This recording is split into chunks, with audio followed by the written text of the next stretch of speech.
What's up guys, welcome back to the channel. For today's video, I'm going to be doing a breakdown slash theory dump for Loki episode 3.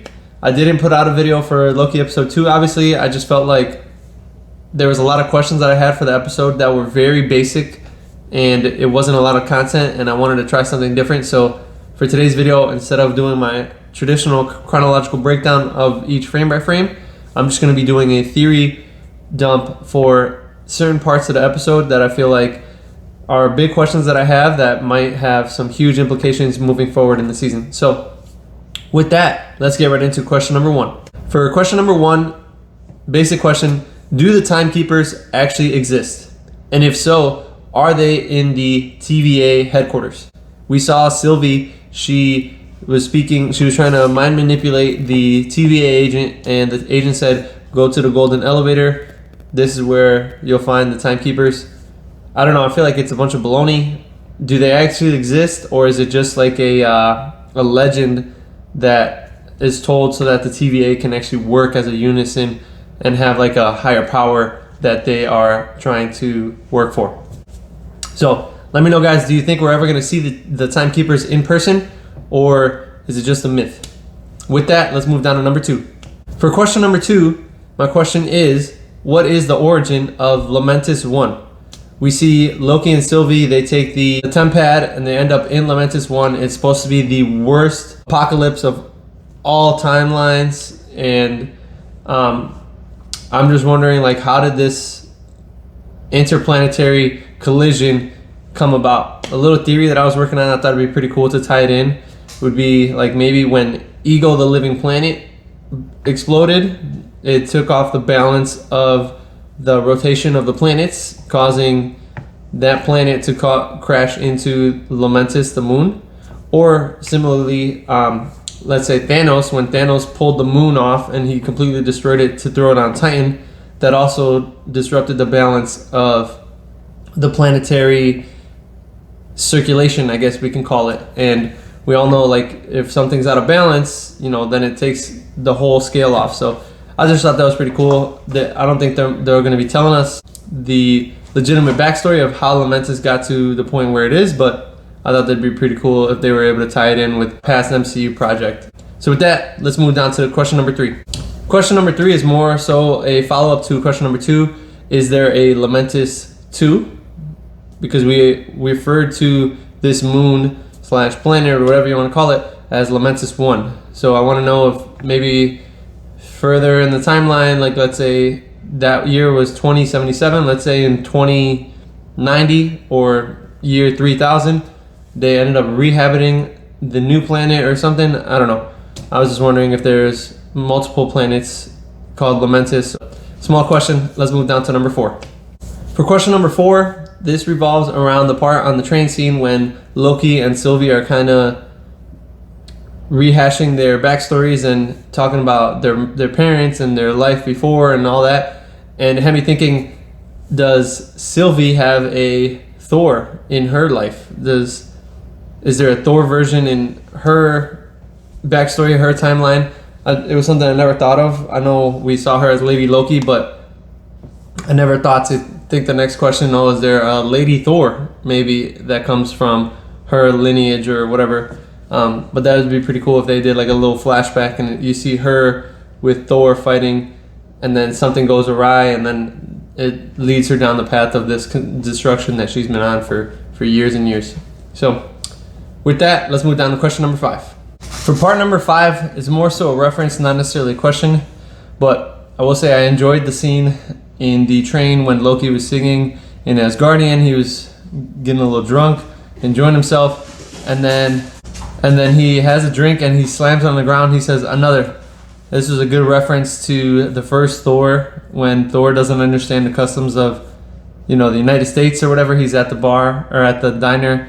He has that coffee and then he crashes it out, or he throws it on the ground, and that's like their way in Asgard of saying, like, that was a good drink, bring me another. So I thought that was pretty cool. And also during the fight scene in the train, we see Loki's using a bunch of different forms of powers, even throughout the entire show, like how he had the fireworks coming out of his hands and different special effects that they've been using within this series that we've never seen Loki use any of his powers before. it was really all we have ever seen was Loki use his shape-shifting abilities to look like different people, Captain America in Thor: The Dark World, and how he can like manipulate like illusions, like when he made it look like Thor had cut off his arm and all that stuff. So we haven't seen Loki use any of the powers that he's been using in this show, which I'm a big fan of because it just elevates the character and lets us know that we haven't seen his full potential yet. So with that, let's move down to question number 6. For question number 6, this revolves around the part when Sylvie tells Loki that she was going deep into the mind of the TVA agent and she had to pull up a memory from hundreds of years ago when she was a living being on Earth. Loki questions her and he says, "What do you mean?" "I was told that everybody who works at the TVA was created from the Timekeepers." So we can see now that the TVA is really turning out to be the backdoor villain here. It's more of a brainwashed society, kind of similarly to like Hydra, where it's a huge organization, all these people are under them, and they're really just doing the dirty work.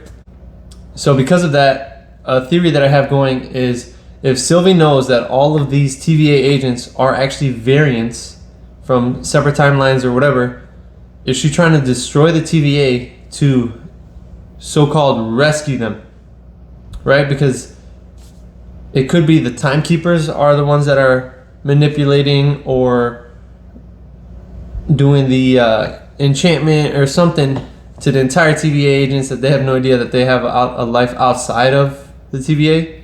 So Sylvie setting off all these bombs to go off, maybe that's to kind of set all these people free, and really she and Loki, the Loki that we know, are going to end up being the heroes of this story. So let me know what you guys think. Do you think the TVA is actually all bad people, or they're just following the improper leaders, or is there something deeper going on here? Let me know what you guys think. With that, let's move down to question number 7. For question number 7, this revolves around the ending of this episode. We see Sylvie and Loki, they could not make it onto the Ark and get off of the planet. It gets destroyed and it looks like they're about to face their death. So question is, how do Loki and Sylvie make it off of Lamentis? Is it going to be a simple answer as one of the TVA agents just happens to show up, they beat their ass and they quickly leave? Or is there maybe a space stone on Lamentis? Is there maybe a time stone allows them to rewind some shit? Who knows? But let me know how do you guys think they're going to make it off of Lamentis? And with that, let's move down to the last question, question number 8. For question number 8, doesn't necessarily pertain to this specific episode, just overall for Sylvie. Do you guys think Sylvie is doing this under her own will, or is she under the supervision of a higher being? For example, Loki, in the events of Avengers, we later found out that he was like a puppeteer or he was a puppet for Thanos, and Thanos had this overall plan of the Infinity Saga. Is Sylvie doing the same kind of deal, but working for somebody else, like let's say maybe King the Conqueror, somebody who is excellent with time manipulation, time travel? He's a huge villain in the comics. He is confirmed to be in Ant-Man and the Wasp: Quantumania. You know, is she working for him? Is he saying, hey, let's completely disrupt the timeline and we can go out and create this branch multiverse of storylines for, you know, for here on out? There's no more one singular sacred timeline. Now we have all this multiverse of madness, essentially. So let me know what you guys think. Is Sylvie working on her own, or do you think there's a greater, higher being that is sending her off to do his dirty work in the meantime? But that's all I have for today, guys. Thank you guys so much for watching. Let me know if you guys have any other questions. Leave them down in the comments below. I think this is what I'm going to try to do for the remainder of my videos, so it's not so redundant and just talk about every scene that happened. I'd like to get into the theory crafting. It also makes me feel like, you know, some of the theories that I guess or that I have, if they come to life, then, you know, I feel like I'm on the right track with my thinking. So Let me know if you guys like this new format. And as always, you can best support the channel by leaving a like, subscribing, and sharing this with your friends so we can have a conversation about Loki and all things Marvel. We're supposed to be getting a new Shang-Chi trailer later tonight. And then we have Black Widow coming out in like 2 weeks. So there's a lot of good Marvel content. I'm so happy to, dive in it with you guys and, just keep the conversation going. If you guys want to personally chat with me, you can follow me at Mr. Jalapeno13 on Instagram. Hit me up with a DM, any questions you guys have or any suggestions for any videos you guys want to see. And we'll see you guys next time. Thank you guys so much for watching. Take care.